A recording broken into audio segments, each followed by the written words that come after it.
You may need to turn to prophecy to win the war. We've got Bive, and she is the battle crow of the Morrigan, the war and prophecy aspect. And we also have release and anticipation in reverse.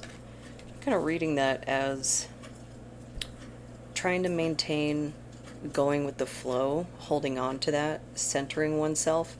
It's also kind of giving me a vibe of like a snake coiling, that coming back to center, bringing all that energy back.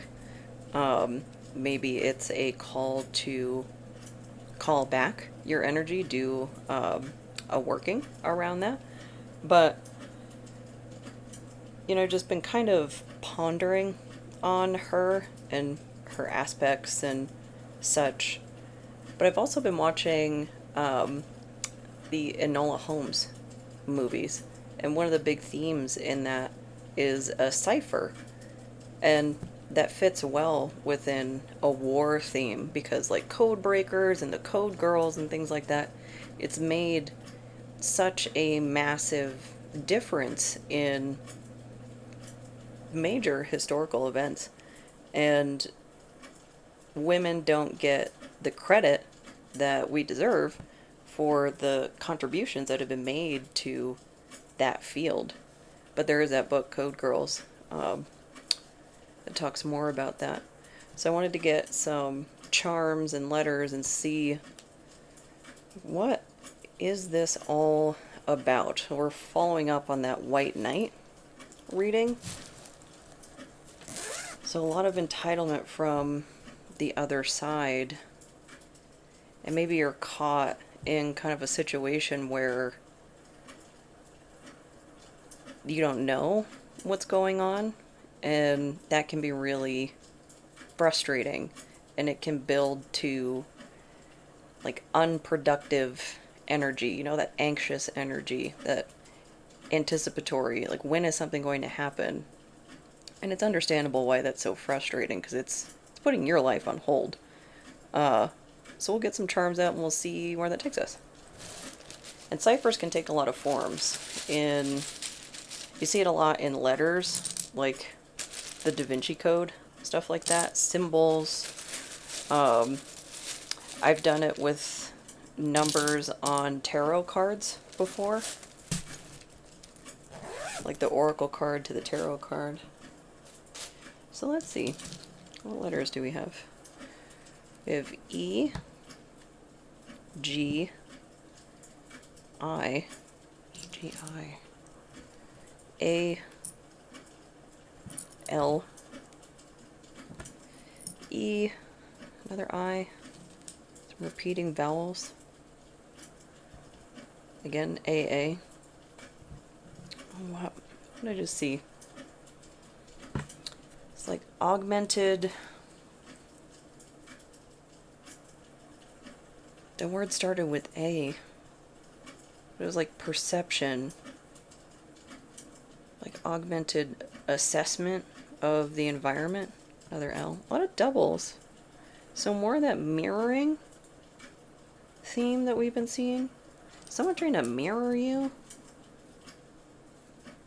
Because that is something that manipulative people will do, is try and like mirror your mannerisms, your interests, things like that, to try and gain a level of trust that's inappropriate for the duration of time. We also have U, P, B, I, another I, A, V, and Y, the occasional vowel. This kind of reminds me of, I don't even remember what the little game is called, but I have a little game on my phone that it's like a circle with letters in it. It's like 5 letters, make 7 words out of it. It's kind of like this. But live. And this NUP was bringing like nuptials to mind. I don't have all the letters. Bay. B-A-Y. Ill. EEG. Like the seizure tests and stuff. But 4 eyes, so 4, right as that clock chimes. And then V here on the Scrabble tile has 4 on it. So, and so does Y. Any other? Nope, just 2 4s, V and Y. Vi? Vying for attention? I think that's also a name.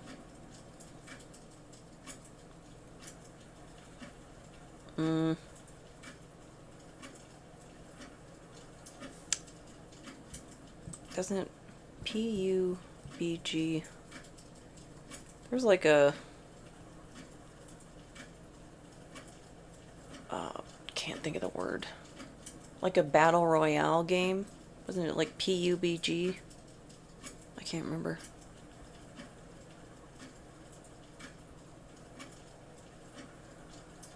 So games, somebody playing games, mirroring, vying for attention. Maybe. Let's see what charms we got. A leaf. This immediately reminds me of Canada. Maple leaf. A snail. And it looks like Gary from SpongeBob. I like the little snail. The meows. So, deception. Because snails don't generally meow. Not, at least not to my knowledge. We've got a pumpkin, which has become a symbol of transformation for me, like Cinderella. This looks like hot chocolate, maybe? Something with marshmallows. Kind of reminded me of 7 of Cups. Like the contents are occluded. More leaves. And I think this combination came out last time. This is a really faint orange, but the bottom 3 chakras, red, orange, yellow. So somebody trying to go after your creative energy, trying to dim that. The sacral could also be sexual energy too. Kind of getting like a persecution vibe from that, like shaming a grown woman for acting like a grown woman. It's kind of the typical. We've got a dragonfly. I like those. I like dragonflies. They surprise me though. They're loud. And a little wreath. Maybe some hearth magic is being called for, doing a wreath. Some green witchery. Because we're talking about, you know, this war aspect, so protecting your space. A wreath is a good option. It's a very fancy cat. Very... like you can tell by looking at the drawing of the cat that that's supposed to be like a girl cat. Very feminine. And then a lizard. This is like the kind of lizard they put on surfing logos and stuff like that. Any type of beachy brand. General leaves. Miscellaneous leaves. Something just kind of blending into the background. And then a feast, maybe? A pie and a turkey? It's a pretty good feast. A bit early in the year for that, I suppose. And, I mean, oven usage. What? No, thank you. Not right now. So...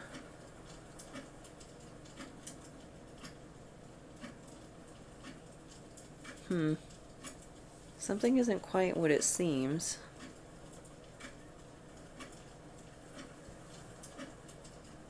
I kind of wonder, because going after sacral energy, that could manifest in a lot of different ways. Somebody trying to block opportunities in business, love, all's fair in love and war. And I think also this would spell out Gaia too with some of these letters. But it's like all's fair in love and war, but to what end? For why? For why are we doing this? Because there's been a lot of focus on suppressing or oppressing like one person. And maybe it's, I don't know, they have a problem with this person for some reason. And on the dice roll I got 10th house, Aries, and Mercury. So I'm getting that like messenger of war, structures, and it's 10th house refers to your calling. So someone might be waging war on like what you feel called to do. Like if they have an issue with a spiritual practice, or like you want to be a rock star or an actor or something like that, and it's like you'll never amount to anything in that field, go get a job. Something like that. It's like, thanks for the vote of support, you know? What is the problem with this person? Why so focused on this person's 10th house? Because that's, I think, a pretty common theme, and that's what I was seeing a lot, and a big reason why I like that character in Enola Holmes. I am also an ill-mannered wild child, and so I know what it's like to be suppressed and to be sold this idea that repressing the authentic self to fit into this larger system that truly does not have my best interest in mind is what's best for me. And that really does a number on your psyche. And so somebody might be taking issue with you stepping into your authenticity, into maybe the life that you hadn't got to live during the first part. Maybe this is the middle-aged individuation journey. We've got the chiromancer, delivering news and collaboration, but it came out reversed. And this is referring to palmistry, chiromancy. And that suffix, mancy, that is divination of any kind. And then the prefix, chiro, there's even pyromancy, using flame, hydromancy, water. It's all just different flavors of divination. So maybe they have an issue with you divinating, with you trying to earn money that way, combination of both, something like that. And I did say at the beginning, turn to prophecy to win the war. Turn to your calling. Whatever that is for you. It doesn't necessarily need to be, if you want to start your own tarot channel, you can, absolutely. But maybe you want to do something else, like micromancy, the charms and stuff. There are some forms of divination that are closed practices, like there's a West African one, the shells, conchomancy, casting shells. That's a closed practice, and I don't know if that's even, if you can be invited, I'm not sure, but just be, as you're exploring, be mindful that we're being respectful and not appropriating other people's cultures. So, tell me more about this issue with pursuing the calling. Because maybe that's your call to adventure, to explore in divination, to explore putting stories together and things like that. Hierophant. This is like religious discrimination. And then the Eight of Wands in reverse. Got the Murder of Crows tarot out. I figured that'd be pretty fitting for Badb. But this Eight of Wands, kind of giving me like Vlad the Impaler a little bit, just the way that they're sitting on the wands. They look like they're fine, like they're just chilling up there, but it's just that homage. So it's like a Hierophant, or it could even be somebody that thinks themselves a Hierophant, is trying to, and that clock chimed right as I said that, but trying to get you to stop doing some form of divination. It'd be like, well, because the Bible says divination is prohibited, you're not allowed to. Like, well, first of all, I'm an omnist, not a Christian, so yeah, no. And let's not forget, like, who is it? Witch of Endor? Didn't she get, like, the Joan of Arc treatment? Like, she helped with a prophecy, I think this is in Samuel. She helped with a prophecy and then was put to death for that practice for quote-unquote necromancy, which would be divining with spirits, with the dead. Not actually, like, raising the dead. But the king, whomever, I think asked her to do that. Kind of like Joan of Arc was called and then burnt at the stake.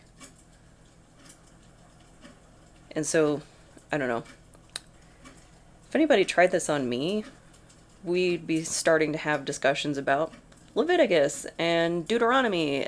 And it's, yeah, it would just be a whole thing, because why would I stop what I'm doing because of what somebody else believes? That's, if you don't want to participate, cool. Like, no hard feelings, no biggie. I'm not about to waltz into your church and start preaching about witchcraft. No, I think that would be disrespectful. Just the same way it would be disrespectful for people to come in here and start preaching about anything, like any sort of proselytizing. That's just not, I don't do proselytizing, not convincing other people that my way is the way.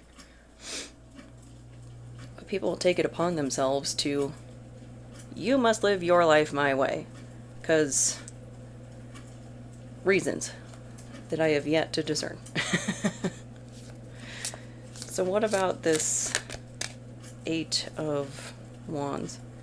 And throughout my life, I have been in battle after battle after battle about the Bible. I'm like, show me in the book where Jesus said anything about LGBT.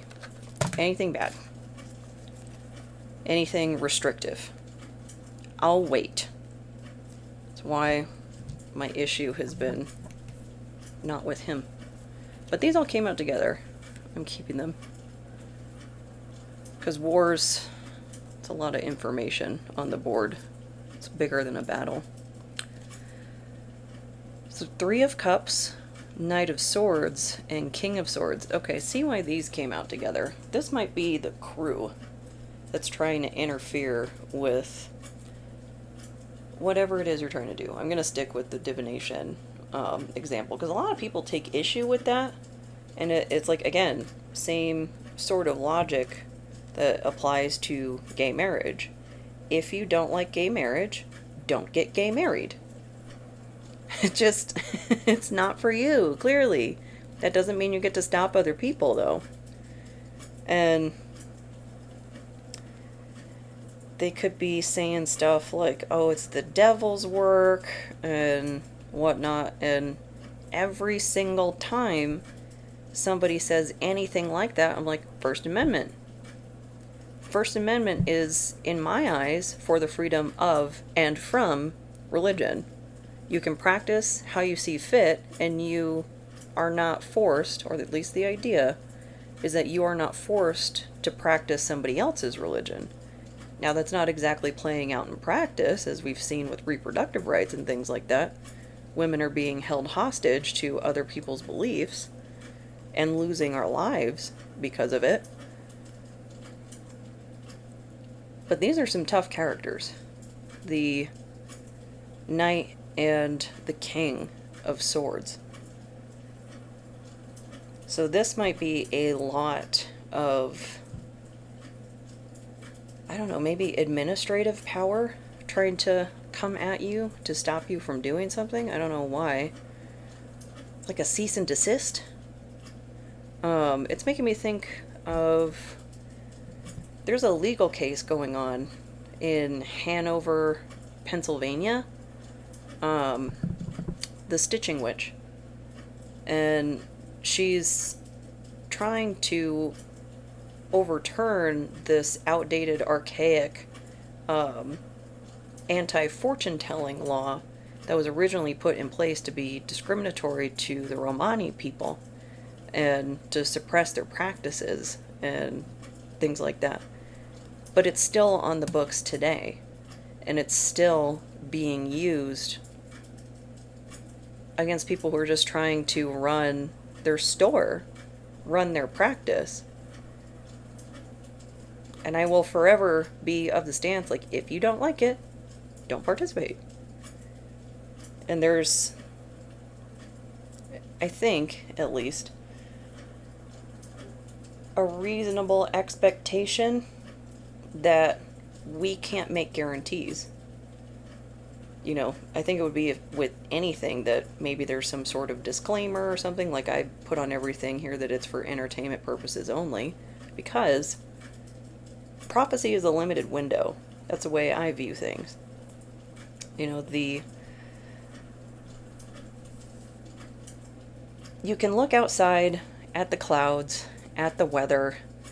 You can make a reasonable guess. You can even smell the air, you know, taste the air a little bit. And you can make a reasonable assumption as to whether or not it's going to rain. It is up to you to grab an umbrella or not. That is your free will. And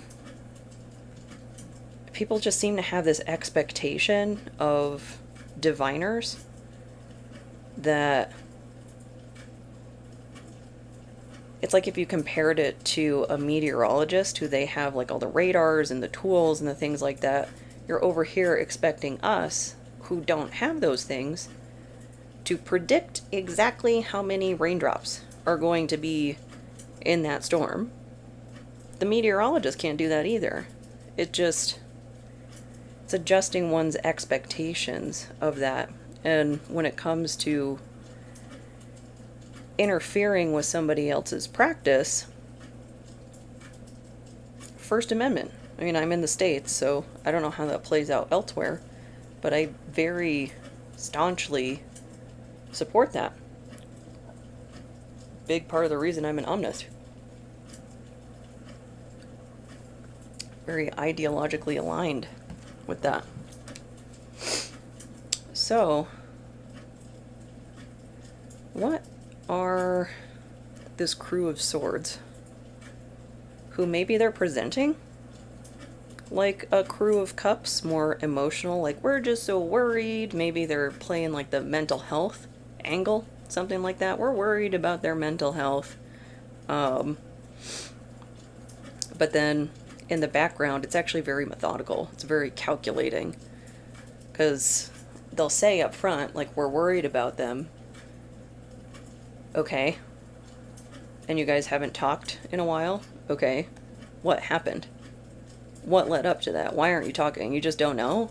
You just have no idea? So either you're totally tuned out from this interaction that you've had with this person, just total lack of self-awareness,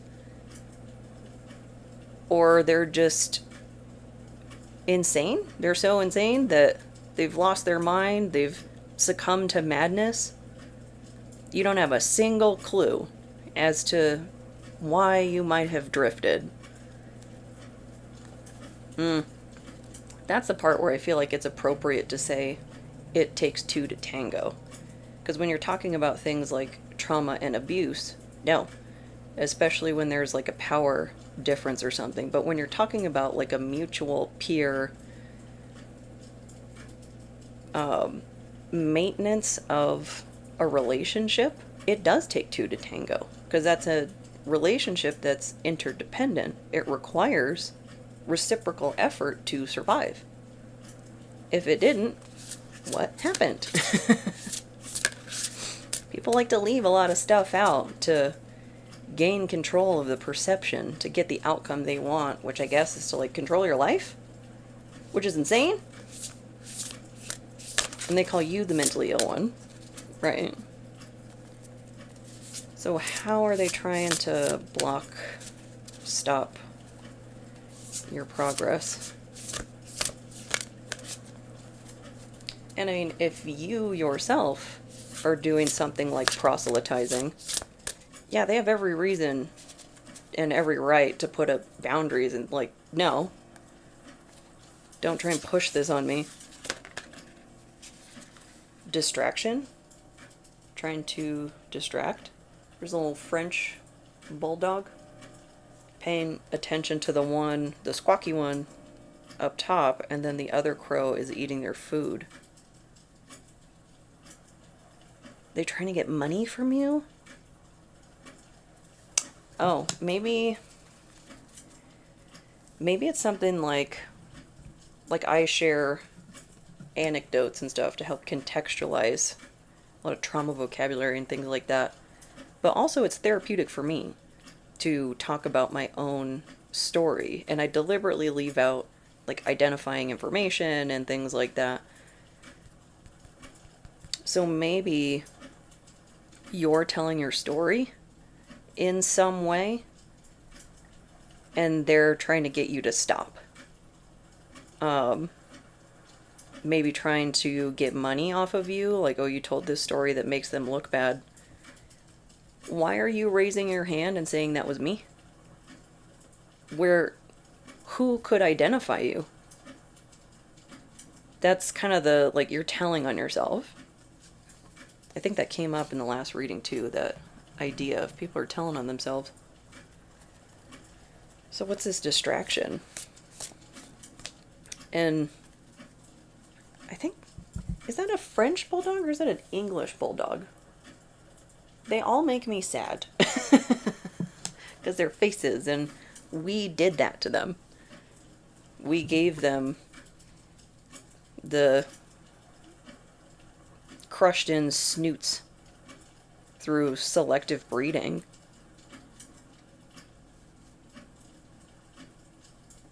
It's an interesting theme. And then the squawking.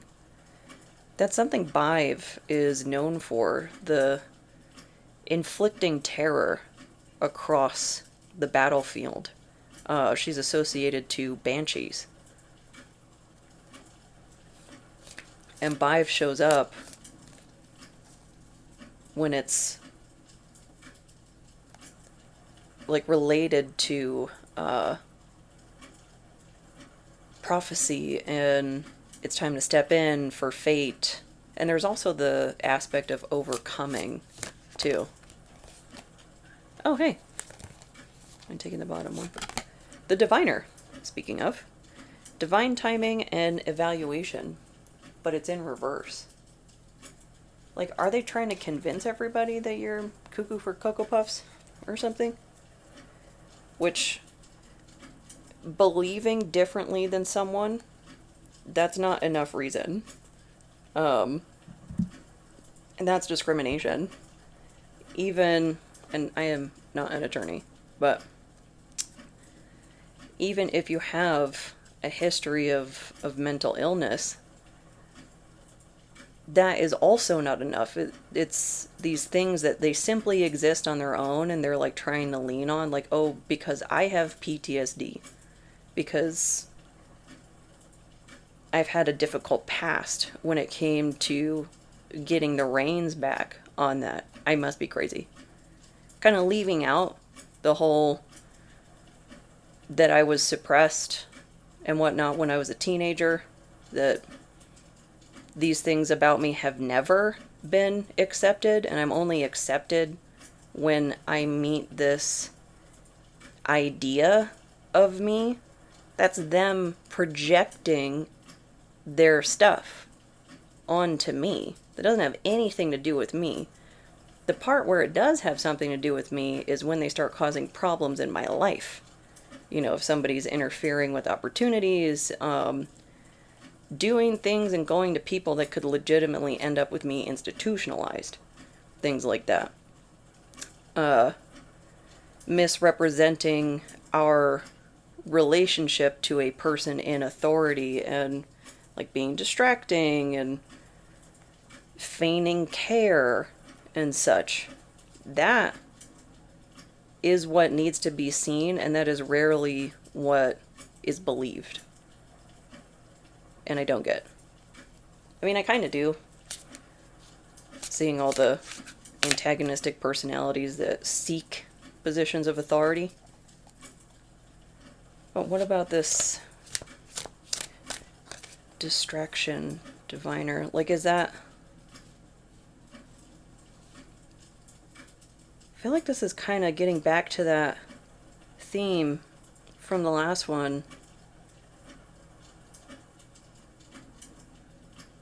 There's something about like a superficial conflict, but there's something deeper. One to cover another. That's been coming up lately. So what's that about? What is this a distraction for? Here we go. Nope.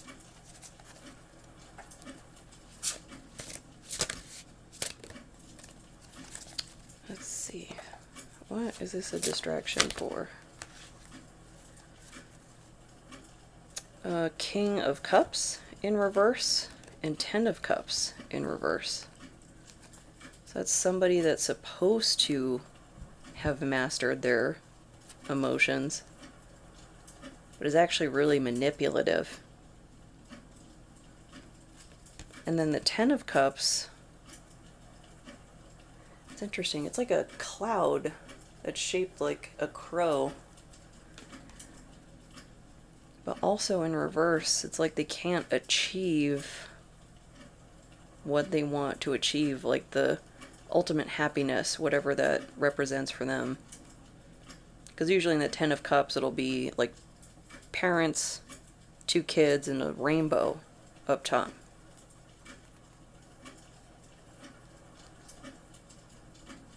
So they're trying to distract from their own manipulative nature, their own perceived or actual failures, by taking everything out on you, making you the target for their vitriol. And how do I put this? I don't know what the solution would be, but there does need to be better solutions, avenues of recourse and such for people who abuse their power, to go up against that, because they get absolute power over people's lives and they have absolutely no business having that much power, because we put people in situations where perception is the decider.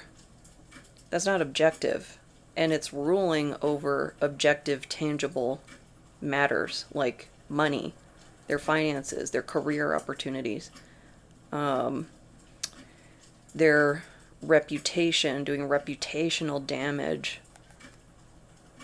I don't know what the solution is, because it's another where it's like, are we gonna keep going to the problem with the problem?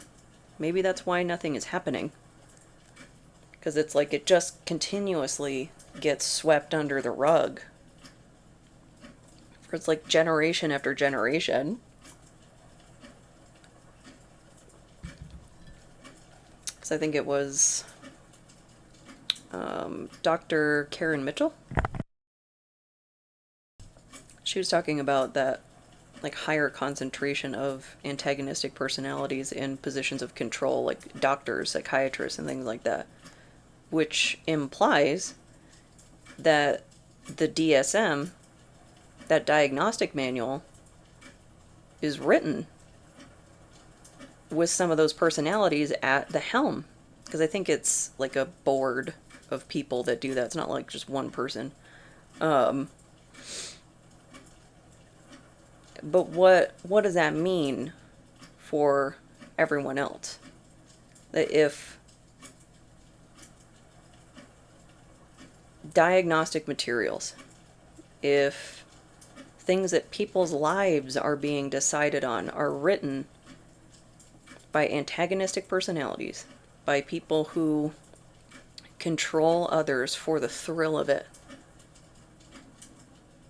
like, what does that mean for patient care? Nothing good, certainly.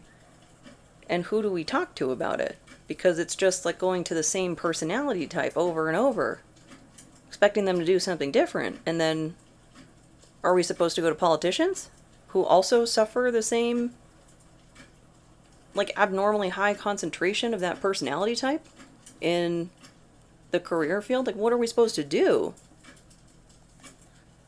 I don't know.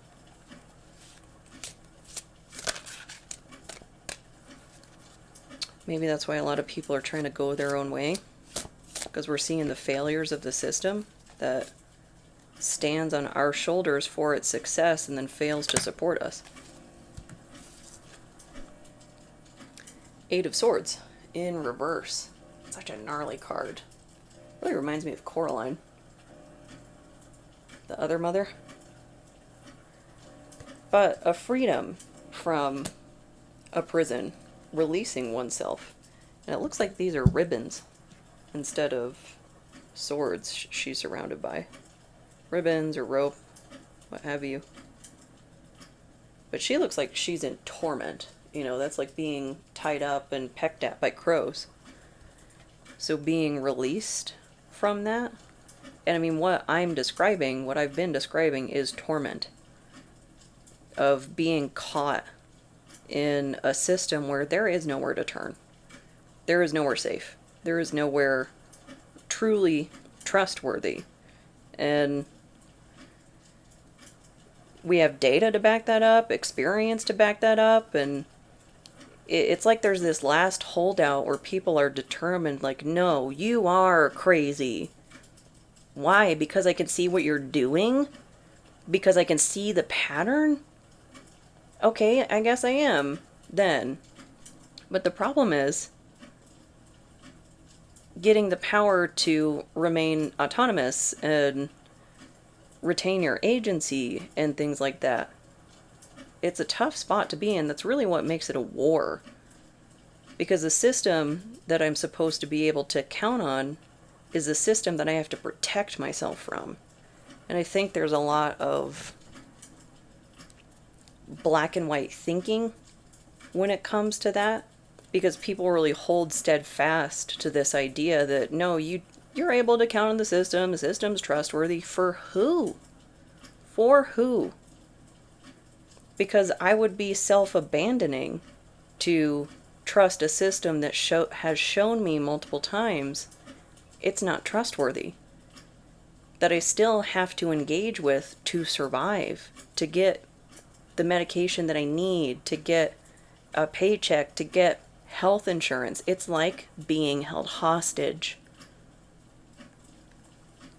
And that, am I just supposed to have no reaction to that? Not try and improve my situation?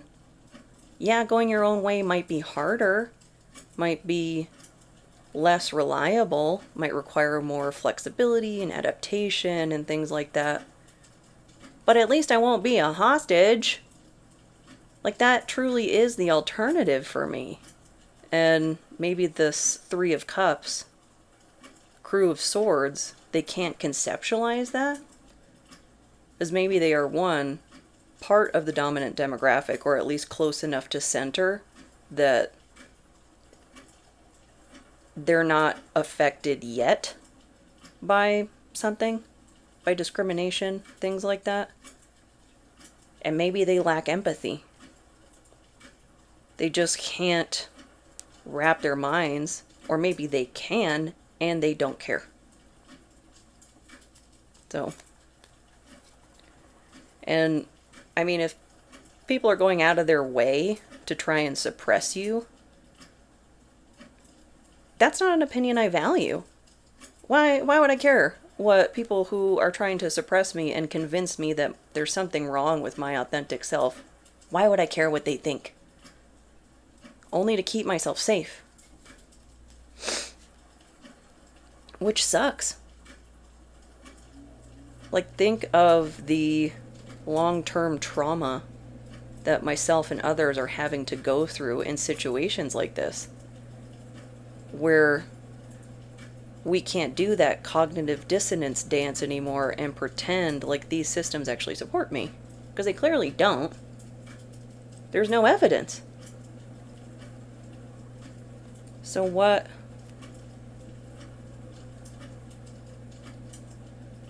How are we getting out of this Eight of Swords? What's that bridge forward? I'm trying to think of the next chess moves. Trickery? Okay. Trickster spirit. I can get behind that.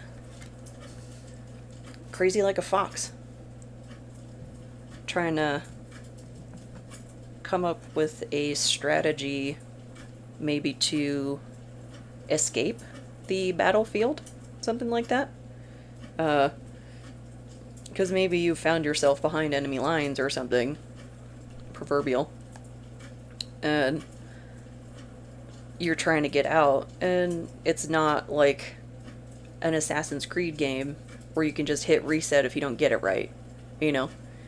And I prefer the kicking down the front door methodology. I'm always worse at the stealth missions in that game. Any game, really. So sharpening the covert skills, maybe kind of becoming the antagonist to get out of the situation. And that doesn't necessarily mean antagonizing someone. It's just like cherry picking what they're really effective at and like taking that for you and like scurrying away in the middle of the night. This might be easier with a little bit of cover. The twins. More mirroring. Cranes. It's kind of reminding me of Yang form. Tai Chi. Snake and crane. That very, like, the crane is so soft and gentle, and it looks more, I don't know, less intimidating than the snake form. It's such an interesting juxtaposition between those two, and they're both equally effective for the right situation. But self-protection and dual natures. So maybe you want to take up some self-defense classes or something. Could just be a way to work through mental energy. Discipline, working out. Depending on the size of your apartment, you can do Tai Chi at home. I'm sure there's plenty of YouTube videos just like yoga. Sometimes it's nice to have instructors around, though, to help you with your form.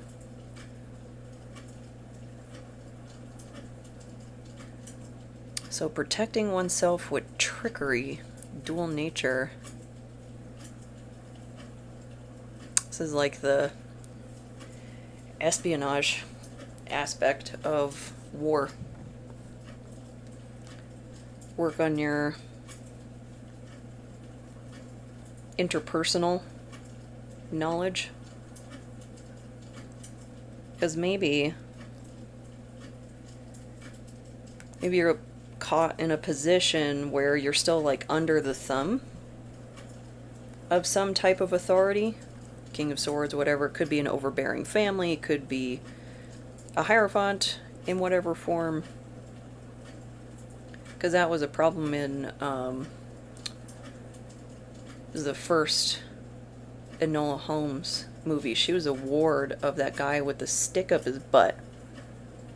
And I can relate to that, like the sobbing in the carriage of just people laying into you for being yourself. And so you might need to wear the mask right now to get out, which can be taxing and draining. So what about this trickery?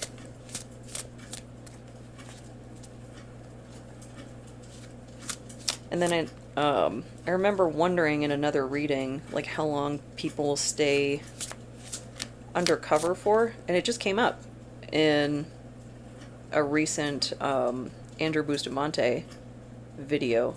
It had like Agent Smith on the thumbnail. It's like this one CIA trick helped free me from the Matrix, something like that. I think he said like 2-3 years. And then you start to see long-term psychological effects.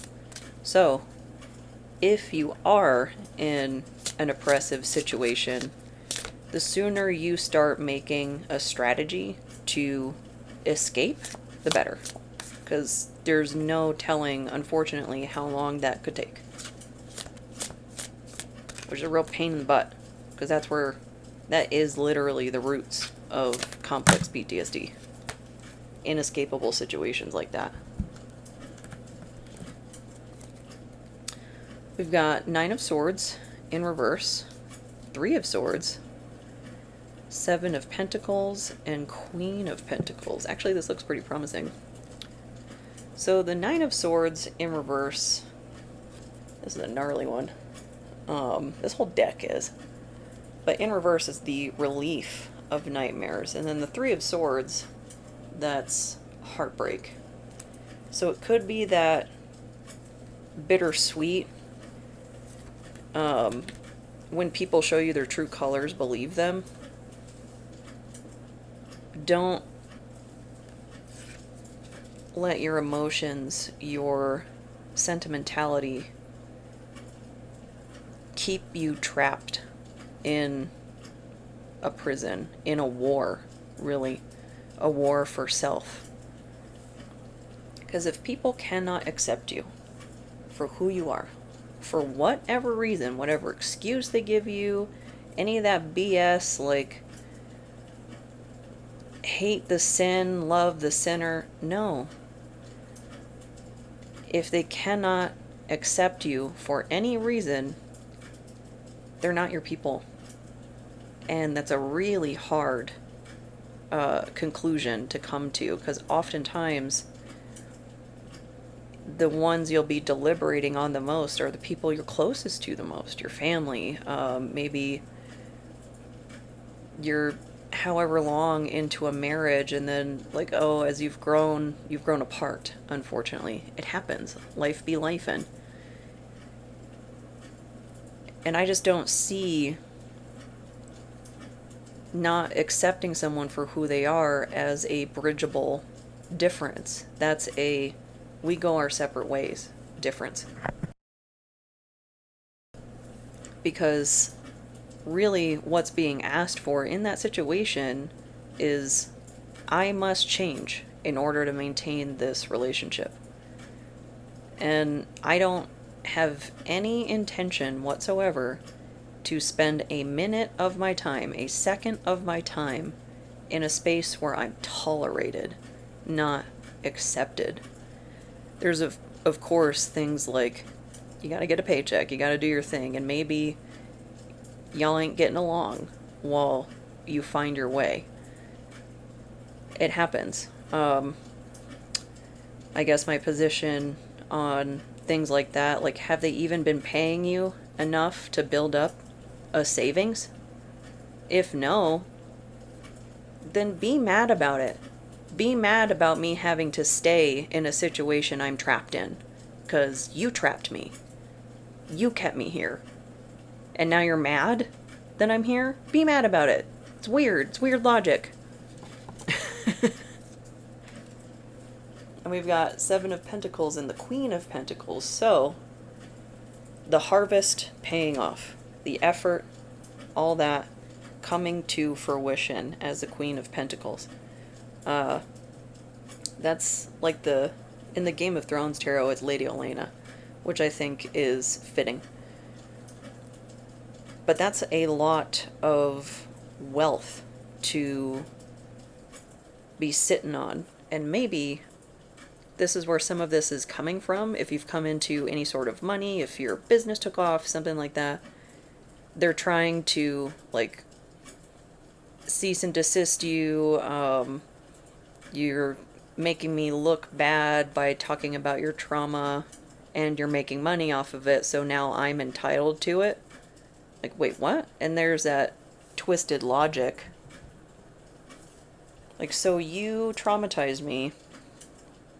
I turned my pain into power, and you think I'm gonna pay you? I'm gonna pay the sharkiest of lawyers that I can find. That's who I'm gonna pay.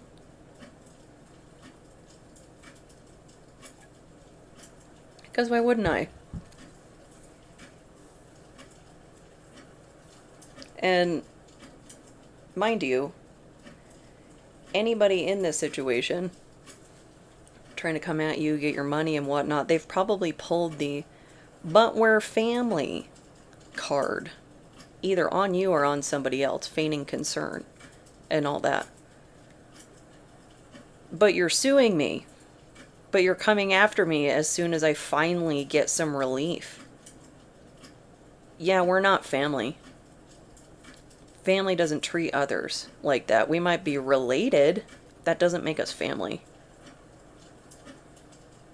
It's that sort of stuff. And give a quick story time. As if I don't always. But just to highlight the subtlety that, like, family stealing from one another, how that can go under the radar. Because I had to figure it out years later that my parent had stolen from me. And this happened when I was a teenager. It was the repair check, not insurance check, mind you. Repair check for damage that had happened to my car. Somebody hit it in a parking lot, and they had, what was it? Several teenage boys on their insurance. So they just wanted to, like, go get the quote for the repair, and they'll give us a check, outside of insurance, because the insurance rates would go up, like, astronomically, something like that. Okay, fine. I was totally excluded from that situation. So it was fully handled by my parent.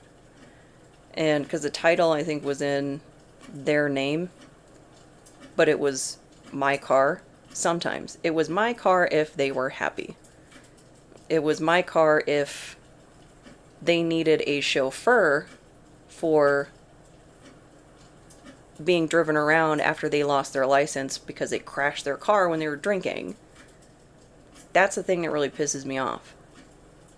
But the repair check was received, and then a new computer showed up in our living room. My car never got repaired. The same car that I used to help them keep their job. They would have lost that. We would have lost the house if I hadn't completely upended my life to be the parent in that moment, like picking up my parent from jail. And I showed up with a plan of how we were going to handle this.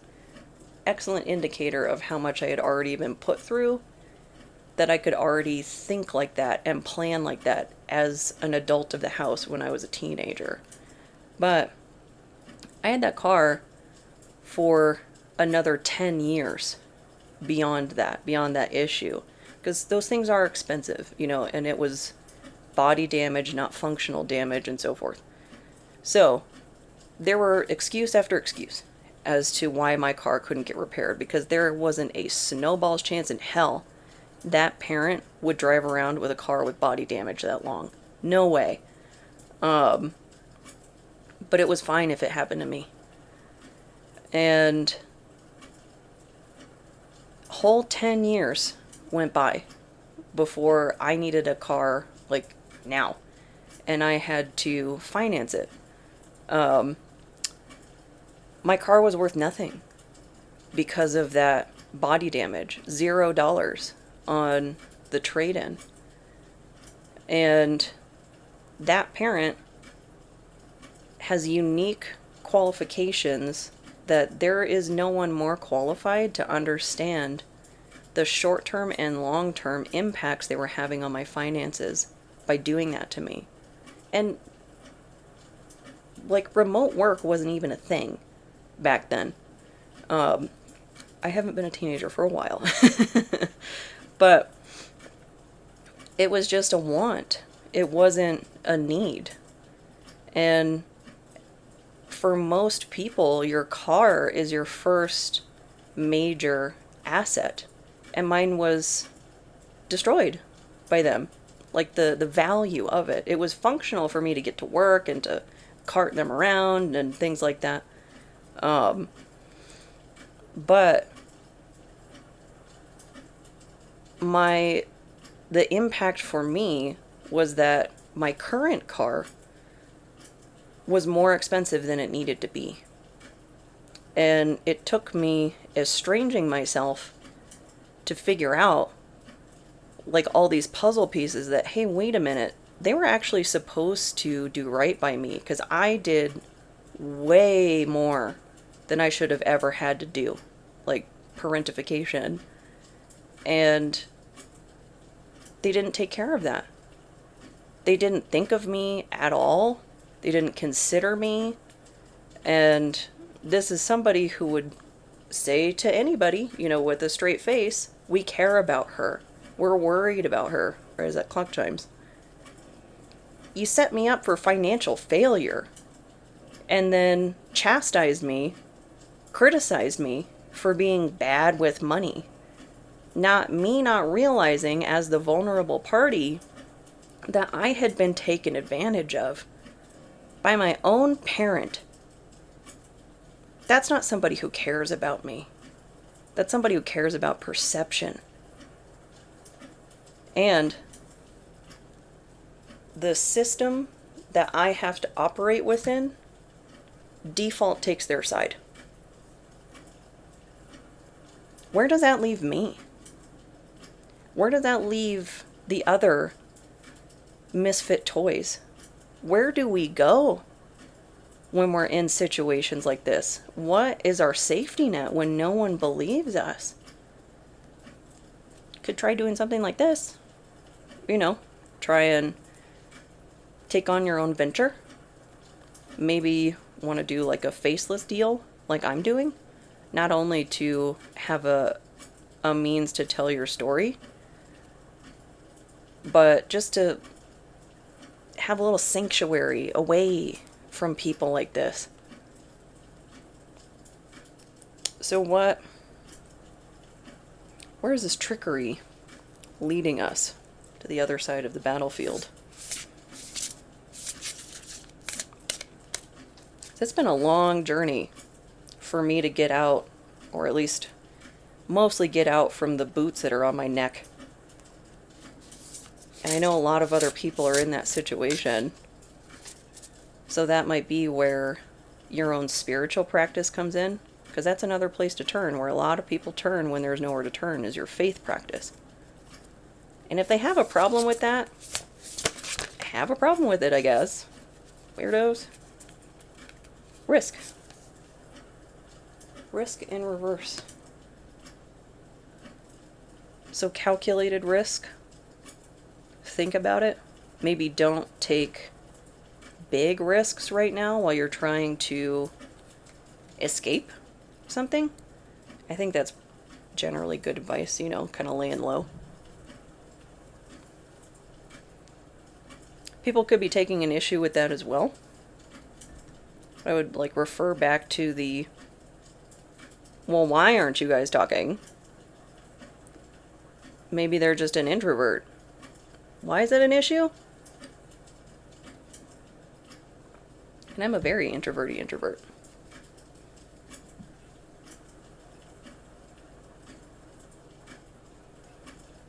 And I feel like the same personality type that would either disregard or doesn't possess empathy for what you're doing, what you've been through on your side of the table, might not be able to conceptualize that you're fine on your own. And not even like monetarily, but emotionally and mentally.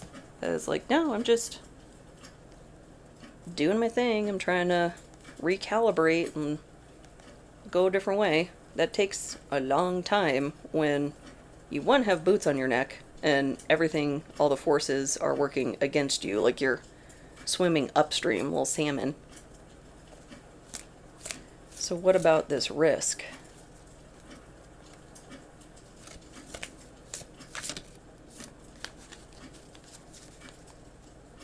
Risk for what? It looks like clams.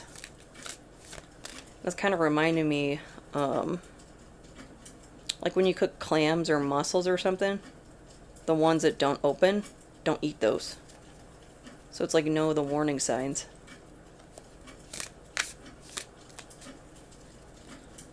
It's like, wouldn't want to risk chomping down on one of those. Is that the tower?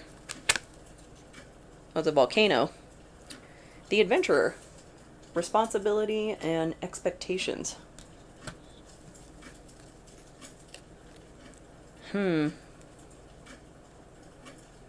Maybe the pressure is building. Like a volcano. That can go a couple of ways. So, if you are really in touch with your shadow, you can use that as fuel. It's really volatile fuel, granted, but fuel nonetheless.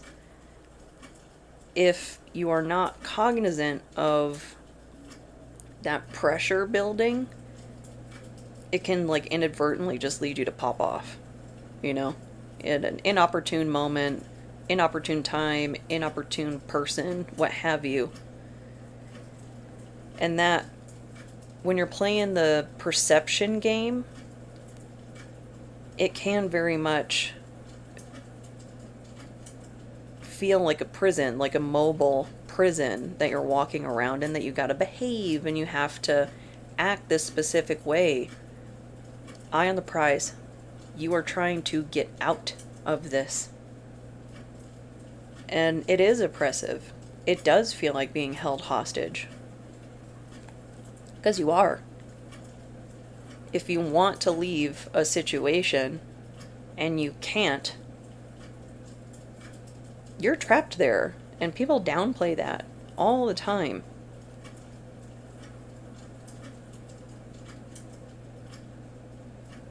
And I think it's really important to authentically experience your emotions, not redirect. I mean, to each their own, you know. I'm speaking from the complex PTSD position, because that can be really triggering to fail to acknowledge what is actually going on and try to live in this like mask that, oh no, everything is fine. It's not. It's not fine to be stuck in a situation you want to leave, for whatever reason that is. Maybe even you just need a break from it. And it's like everywhere you turn, there's no breaks, there's no relief, there's no what you need. And if you're stuck in a situation where you're not getting what you need, it becomes pretty complex with those layers of how it's affecting you. And that's where all that pressure comes from.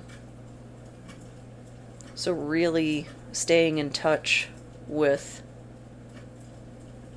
your authentic experience, not how people think you should be behaving, how people think you should be feeling. It's like, oh, be grateful, like somebody's praying for what's making you miserable. Different problems. Different people have different problems. It's an entirely different thing. False equivalencies, things like that. People love to bring up others' pain to try and make you feel better. I'm like, sorry, like, Schadenfreude doesn't make me feel better. Actually, I don't take pleasure in other people's pain. It does nothing for me. It just makes me feel worse that we both have insufficient solutions for what we need. How does that help?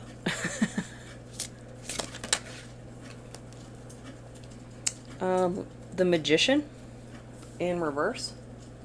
Very manipulative energy.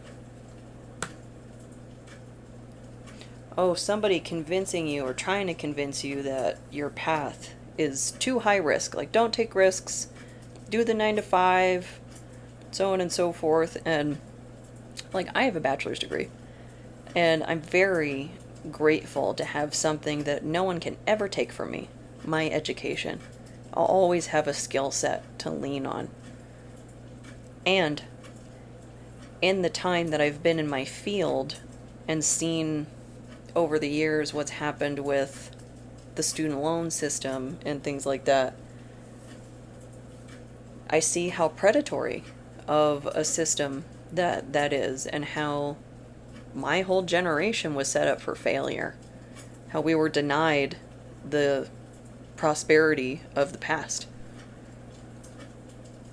But this Crew of Swords, seemingly concerned for you, at least on the surface, might be trying to convince you to stick with this system that you've seen with your own eyes isn't for you.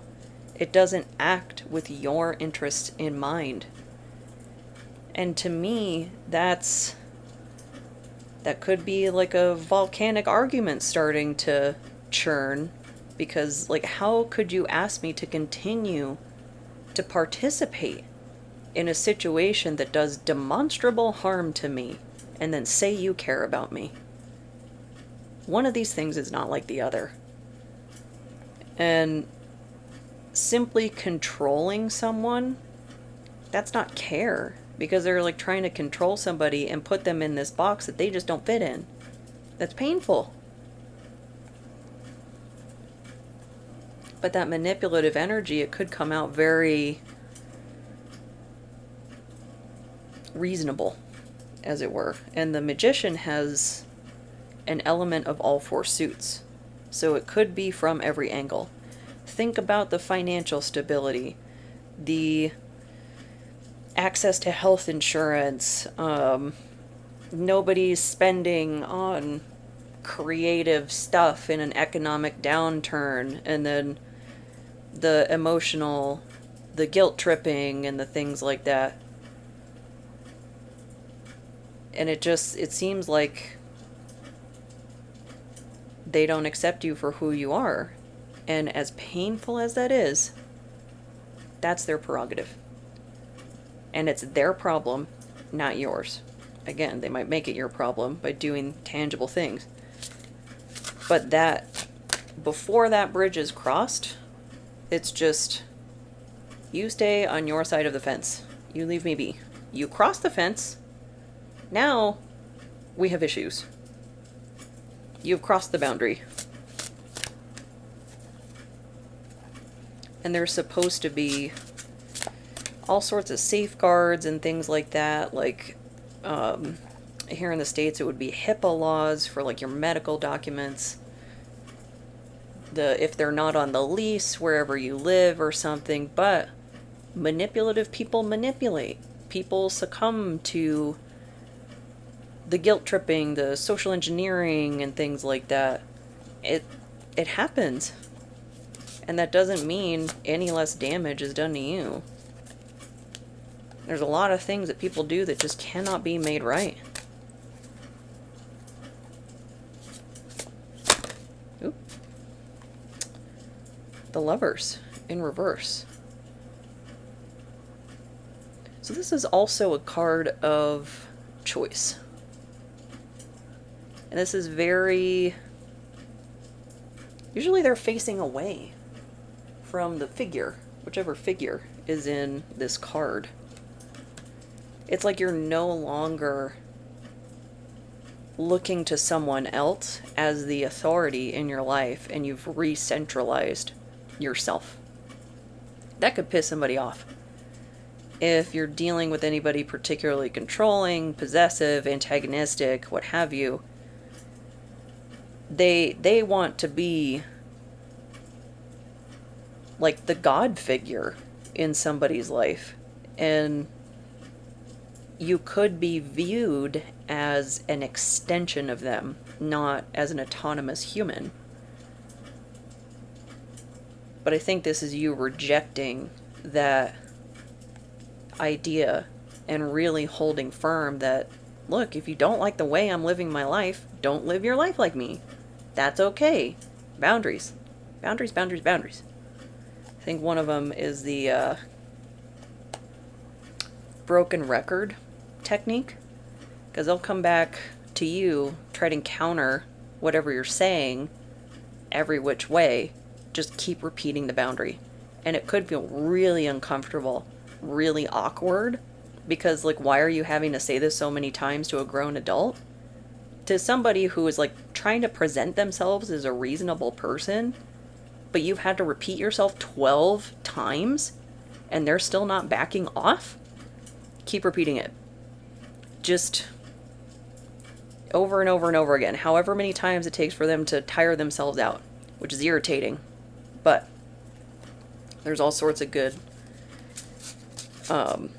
techniques out there, like Dr. Ramani and Patrick Tian. I think I'm saying that right now. I was saying it wrong for a really long time. I was saying Tihan. It's Tian. They both have good rundowns on different techniques, like communication techniques and things like that. And Patrick Tian, I've seen him do like role-playing videos and things like that, actually running through scenarios. That might be helpful. And if you have your own support system too, your own therapist can help you with that, help you with role-playing. Even if you're not doing like a long-term treatment sort of deal, you can go to a therapist for a handful of sessions because you're having a specific problem. You are having a problem with a scenario and you need an objective party to kind of like thought board off of to help you problem solve. And your employer even might have an EAP program where you can get some sessions with a counselor there to kind of like dip your toes if you're new to it. That can be really helpful. There's a lot of, I feel like, hidden gems in EAP programs. I found some really good counselors that way, actually. What do we have here? I feel like I see the Fool back there. So Knight of Cups in reverse. Yep, and then the Fool. So the Knight of Cups in reverse is like a womanizer, a Casanova. I think Lothario is another term. So this could be somebody, maybe this is leaning on the cup angle of the Magician in reverse. Could be that guilt tripping. If you go this way, you'll never find love. Which is a weird thing to say. It's a weird position to take, something like that. Because I feel like wherever you are coming from, there is no love there. There's words, there's performative support, things like that. But if you want to find your true path, which is like the whole theme of Enola Holmes, that she's going her own way. Still working on my coffee. But it's like if you go your own way, you won't find your way. No, that's... You're being kept from your way over here. And no, you might not have all the money in the world in your little knapsack. Might not have all the securities and things like that to move this forward with. what if they're an anchor? And I'm not saying just like up and abandon your life, like in the middle of the night, something like that. I'm saying more like, what if you've developed some sort of like shadow attachment to materials? Or you're just kind of pursuing the 2.5 Jack Russell Terriers, kids, marriage, white picket fence, because that's what you were told to pursue. It's what you were told to want. Is that what you actually want? If yes, cool. If not, that's okay too. I don't know what it is about our culture, at least here in the States. There is such a drive for homogeny. Boring. So boring and drab and dreary and no thank you. I want the vibrancy of differences. Why would you want everybody to be the same? And immediately, like, my tinfoil hat's like, to control them. To 1984, everybody. People are easier to propagandize if it's like, we pledge allegiance to the flag, you know? But you don't have to adhere to those ideas. You might be in a position where you have to navigate that system, but you can kind of look at it like a labyrinth, like a puzzle that you're trying to make your way out of. It doesn't have to become your home. So stay grounded. Boundaries. It's like the word of the year, boundaries. And if you're new to boundaries, you know, like a recovering people pleaser, there is just all sorts of clinicians out there on social media, on YouTube, YouTubeversity, that can help you learn communication techniques, interpersonal communication and problem solving and things like that.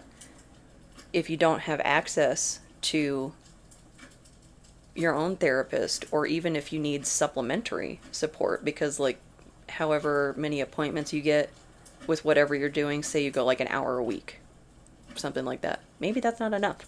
Maybe you need more.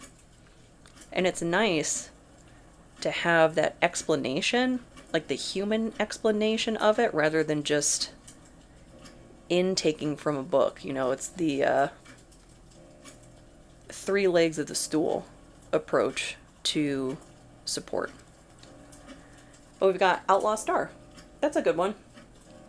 If you like the space cowboy type animes, the grappling ships and things like that. I don't think it was as popular as Cowboy Bebop, but I really enjoyed it. And definitely a band of misfits in that one. So stay true to yourself.